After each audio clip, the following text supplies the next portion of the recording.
Save it for the podcast. Oh, I just went live. We are live. Are we live? We are currently live. We're live. Yes. All right. I think there's a couple comeuppance that needs to happen here. So my dad needs to apologize to Carlo, I think publicly. He also needs to, I think, apologize for that Maple Leafs in 6 take and promise he'll never do something egregious like that again. Let some viewers get in here. Listen. All right, we got one viewer. I just posted on Facebook. Tune in after the game. Where is everyone? Where are you? Hold on. Listen. Let me check Facebook. They all probably went to sleep about 20 minutes ago because that game was in the bag pretty early there. Yeah, pretty much. So we're going to start with apologies. Oh, we got some viewers. Oh, yes. All right. I will admit it. Carlo was awesome tonight. Carlo was awesome. I love it. It's about damn time he wasn't a shell of himself when the playoffs started. So hopefully he keeps proving me wrong. Yeah. I love that. He was great tonight. I wasn't crazy about Marchand being invisible. And my big concern from last year, Zacha was invisible against Florida. He was invisible again. So, but I mean, it was a lot. I mean, Beecher, what a beast Beecher was. That dude, he was everywhere. Love that. Great to see Beecher stepping up. We need a young, talent like center like that. That was good to see. So, Matt, what were your observations from the game? I really like that we were able to get the puck out of the zone a lot. I think the physicality was just so much. And I think Ron's point really showed here is that we don't need to get a ton of shots. We just need to get shots on the net. And it was obvious that Samsonov was seeing ghosts out there. He basically tried to save every goal the same exact way. He almost never tried to flash a glove or anything. It was all just like going like this. And either it went by him this way or it hit him in the chest. And if it didn't hit him in the chest, then it was a goal. So I think Ron hit the nail on the head. That was my big takeaway was, holy smokes, he probably is the worst goalie in the playoffs right now. Yeah. Ron, what about you? I mean, what, like 890 save percentage? Is that what we saw? 880, 890 save percentage? Yeah. For the season? I mean, 826 today. It was 826. Yeah. Goaltending defense. That's how the Bruins won. I mean, their goaltending much better. Obviously, Sweden, 38? I didn't just look at the stats after, but how many saves? 38 saves, and we were talking like, how do you go to Allmark now? 23. Yeah, they pulled the switcheroo. It was supposed to be Allmark earlier. They were saying, and they put Swayman in. It was a nice surprise. And Swayman continues to own Toronto. How do you go with Allmark in the next game? I don't know how you do that. That's a bit of a problem. That's a conversation for next pregame, okay? For now, let's just bask in the glory of this 5-1 win, a 5-goal victory. My dad said we can't produce goals, but the Leafs defense made my dad a liar. Oh, man. It was pretty awesome to see overall, top to bottom, the defense. I mean, we did give up some bad penalties. You could tell the Leafs had a thing out where they were going to try and be aggressive, try and get under our skin. We kind of we fell for that. But at least we played the power play really well. We defended it well. So that was big. Yeah. No, exactly. Like you said, right from before the even puck dropped. I mean, was Domi was slashing Marchand. Yeah. And Steve made a good comment. He's like, can you call a penalty before the game actually starts? Yeah. Yeah. Right. So, I mean, and, the other thing what was it? What was the other point I wanted to jump on? Oh, God, I can't remember what it was. Well, real quick, while you're thinking of that, my buddy Andrew was sending me notes all game. Andrew, tuned in. He watched the pregame. I already uploaded to YouTube. He mentioned that the Leafs just cannot mask our physicality in our defense. And he thinks the Bruins are winning in 4. Now, he did make that prediction during the second period. Okay, so it's a bit, there's an asterisk there. But I do appreciate. Let's everyone calm down. It's one game. Let's everyone calm down. It's one game. Let me just let everybody know Toronto can score goals, and they will. Yeah. I mean, we're not limiting them to 1 goal a game. But, man, Swayman was awesome. Yeah, I don't know how do you put Allmark in the next game? We're going to have to see how that plays out. It's really interesting because they're going to play Allmark, I guess, according to but – he's owned. Swayman has owned Toronto, and it's been amazing. So I don't know. We'll have to see. Yeah, It's gonna take some balls to put Olmec in. I do know Ron mentioned, and he talked about the lines, right, and those top lines for the Leafs. And one of my key points for the series was going to be that our bottom lines really need to outperform the Leafs bottom lines, and our depth really showed this game. It was pretty impressive. I know they got that one, ticky-tacky goal. Swayman kind of overextended. They made a really good play, but otherwise, our bottom two lines were awesome. They really were. They stuck out like big time. And, so next game's Monday night, and we have to win that game. It's all for naught. It feels great at the moment, but if we lose Monday night, I mean, we're back to square one. So it was great to Nancy. see. Get out of here, negative Nancy. What are you doing? Yeah. Oh man, I don't see it the same way. When teams are, especially in the NHL, when their backs against the wall and they need to have a game, that's usually when teams come up big. I mean, Toronto's going to have a big effort.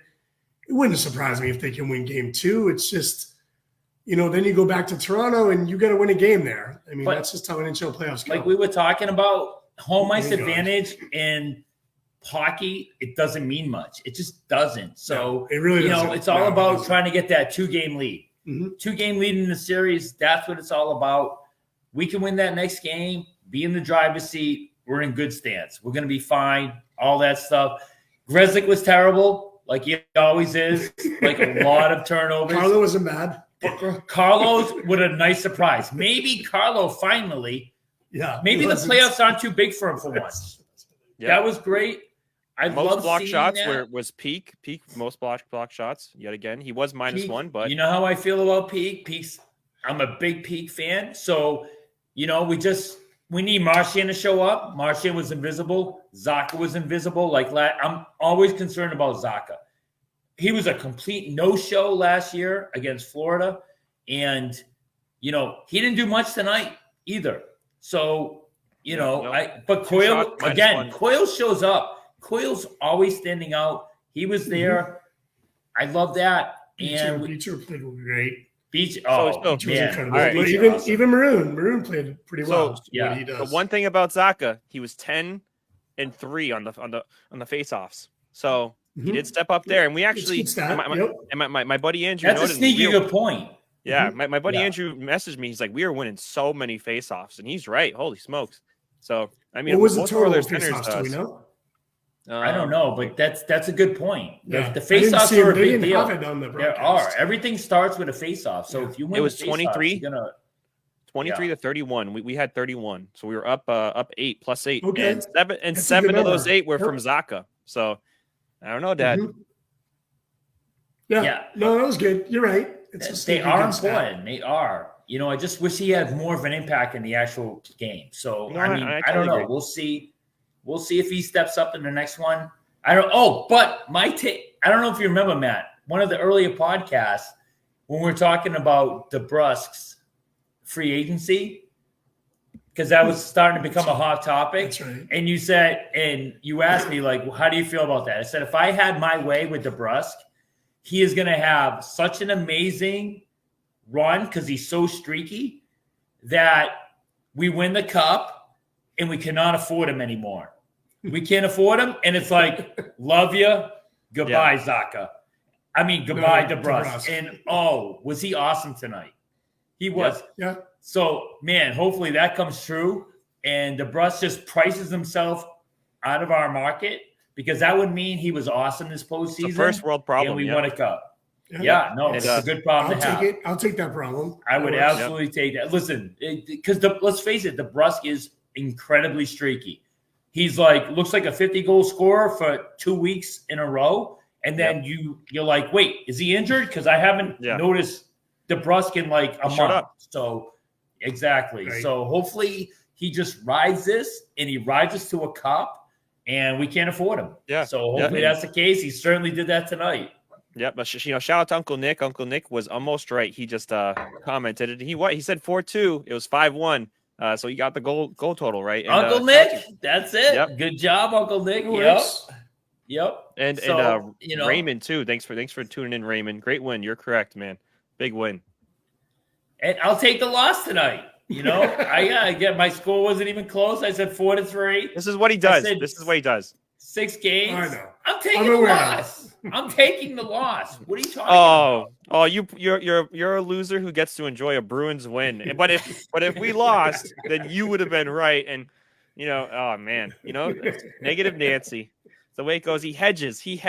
That's what he does. He's like Felger. It's joy either way. Don't you get joy from the win or joy from the prediction. You can't lose.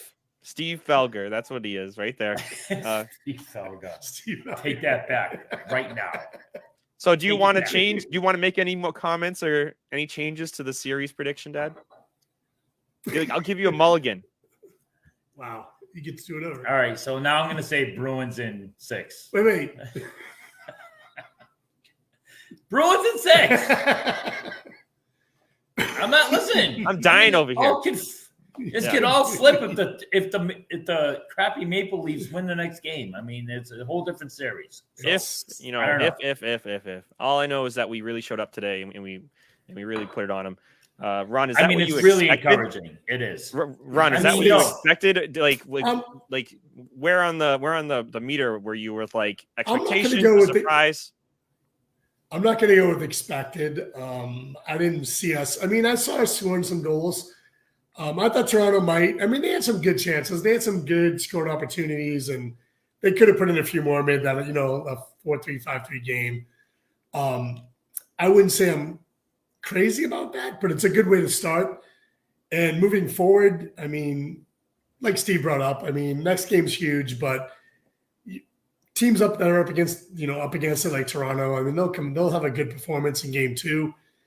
If they win, it's okay. You just got to go to Toronto and win a game. Yeah. In hockey, it's not about home ice. In hockey, it's about getting a 2-game lead. Yeah. In the series, that's what it's about. So different. Because home ice really means nothing. It just doesn't. Yeah. It's simple as that. There was a giveaway. Sports. There was a giveaway in our zone. We were up 1-0. It was 9 minutes to go. I forget which defenseman it was, but luckily we were able to get it back out. But I was like, oh man, that was almost 1-1, and like that right there might be the series, kind of focal point. That giveaway, if that turned into a goal and made it 1-1, that was scary. There was a lot of opportunities. You're right. Things swing in hockey a lot. And don't get me wrong, we still had some bad giveaways in our own zone, but it was less than normal. And that's a big reason why we won is, because Ron and I are very hyper-focused on that. Giveaways in our own zone. And we saw some tonight. Yeah. We did. We're like, they existed. If they score here, this is on Grzelcyk. If they score here, this is on Lacko. You know what I mean? Because if you have full possession of the puck in your zone and you have a second to make a decision, you should have that puck out of the zone. It's just as simple as that. So, but it was less than it normally is for them. So that's a good sign. Hopefully they've been focused on that after the last 4 years, which has been terrible. You got to learn. Yeah. So, I mean, it was very encouraging. Hey, I mean, it's a great start. You can't, there's nothing negative you can say out of this. Yeah. I just don't know how you go with Allmark. How do you go with Allmark in the next game? Swayman has owned the Maple Leafs all year. Even the goal he gave up was not his fault. It took an amazing pass. Was that a turnover? Yeah, it was a turnover. It was a turnover? Yeah, sure it was a turnover. Who was it a turnover?